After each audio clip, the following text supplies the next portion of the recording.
एक सत्य आहे की आम्ही आंदोलनाचा इशारा दिला आणि आज पत्रकार परिषद त्यांची पण झाली, यादी आली, मग ते थांबले कशासाठी होते.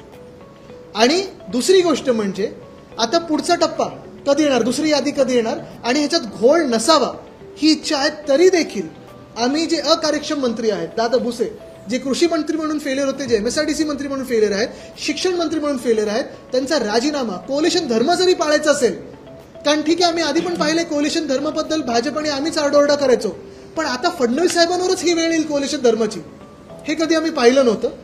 त्यांचा राजीनामा घेणं हे गरजेचं आहे, अनिवार्य आहे, सक्तीचं आहे. दुसरी यादी 9 जुलैची तारीख दिली. आता बघू, पण एवढं अंतर कशाला. कोल्हापुरामध्ये पुन्हा नवा वाद सुरू झालेला आहे.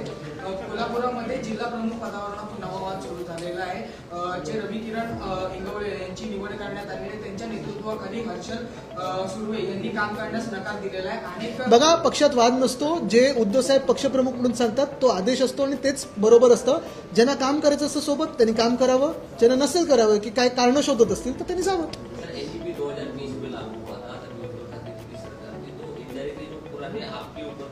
इनडायरेक्टली नहीं, हम डायरेक्टली यही कहते हैं कि NEP, हम तो सोच रहे थे हायर एजुकेशन को ठीक करेगा, लेकिन जो रिपोर्ट था वो रिपोर्ट के बाद भी हमने एक अभ्यास कमेटी की थी, स्टडी कमेटी, 5-6 मंत्री थे उसमें, लेकिन सबसे बड़ी बात ये थी कि उसके बाद 2 मुख्यमंत्री बदले हुए, एक गद्दार मुख्यमंत्री बने और अभी फडणवीस साहब बने.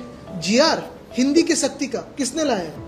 हमारे समय में हमने मराठी अनिवार्य की थी और हर एक बोर्ड में की थी, फिर वो IB हो, IGCSE हो, CBSE हो, ICSE हो, सारे लैंग्वेजेस के साथ आपको मराठी भी आनी जरूरी है, वो हमने अनिवार्य की थी महाराष्ट्र में.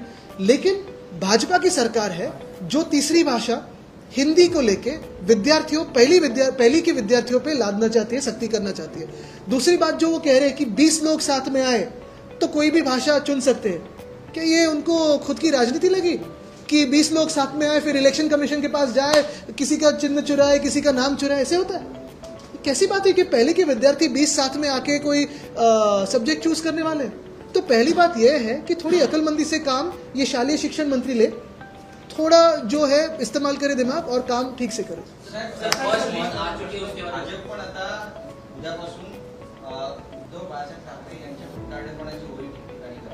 बघा, खोटारडेपणा जर तुम्ही देशभरात पोल घेतलात, जुमलेबाजी 15 लाख कोण आणणार होतं आणि कालाधन स्विस बँकमध्ये किती आहे? खोटारडेपणा बोलायचं असेल तर शेतकऱ्यांची कर्जमाफी कोण करणार होतं? आम्ही करून दाखवली, ते बोलतात जुमला होता. लाडकी बहीण खोटारडेपणा कोणाचा होता? अच्छे दिन कोण आणणार होतं? तर भाजपने खोटारडेपणाबद्दल बोलू नये, त्यांची ओळखच ती आहे. पण मुख्य गोष्ट हीच आहे, यायचं असेल चला उद्या या आणि सांगा काय आम्ही केलं. GR वर सही कोणाची दाखवा. सरकार आज कोणाचं? आम्ही मुख्यमंत्री आहोत. वाटत असेल त्यांना तर चांगलं आहे, पण मग महाराष्ट्र वेगळ्या वाटेने जाईल. हे जे वाटलं होतं तसं होणार नाही.